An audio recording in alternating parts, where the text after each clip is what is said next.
খুবই ভালো, খুবই ভালো। মানে ঈদের দিনে আরো মজাটা আরো বৃদ্ধি পায়। ফার্স্ট টাইম আসলে ফ্যামিলিকে ছাড়া ঈদ করলাম, বেটার এক্সপিরিয়েন্স। হ্যাঁ, অবশ্যই ভালো লাগছে, খুবই ভালো লাগছে। অবশ্যই সমুদ্র, সমুদ্র দেখতেই আসা, সমুদ্রই অনেক বেশি সুন্দর, ভালো লাগছে। আর এবার মনে হচ্ছে ক্রাউডটা একটু কম ঈদের সময়, সে তুলনায় অনেক লেস ক্রাউডেড। সবাইকে ঈদের শুভেচ্ছা, ঈদ মোবারক।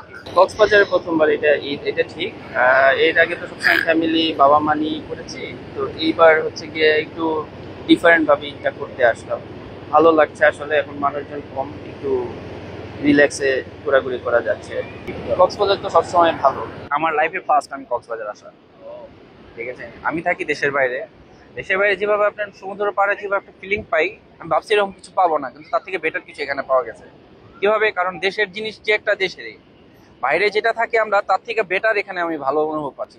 আর যে ঈদের জন্য যে আজকে যে যাও মানুষ দেখতেছে, আমার মনে হচ্ছে যে যাবতীয় 2-3 দিন পরে ওটা এর থেকে আরো অনেক বেড়ে যাবে মানুষ, আরো আনন্দ হবে আমাদের।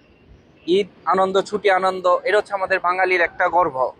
কারণ আমাদের আশেপাশের লোকজন থাকলে ওটা আমরা আনন্দ অনুভব করি। অনেকে মনে করে যে না, আশেপাশের মানুষ মানে যে গ্যাদারিং, আসলে গ্যাদারিং না, কিন্তু এটা হচ্ছে একটা আনন্দ। হ্যাঁ, ভালোই।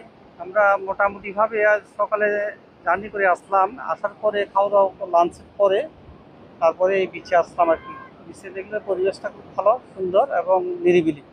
আজকে অনুভূতিটা একটু ভালো এই কারণে, সেটা হচ্ছে আগে ছিল অনেক লোকের সমাগম, ঠিক আছে, আজকে খুব নিরিবিলি। এই প্রথমবার আমার হচ্ছে কক্সবাজার থেকে ঈদ করা, এবং সম্পূর্ণ একা, যেহেতু আমি নিজেও একজন ডিজিটাল কন্টেন্ট ক্রিয়েটর।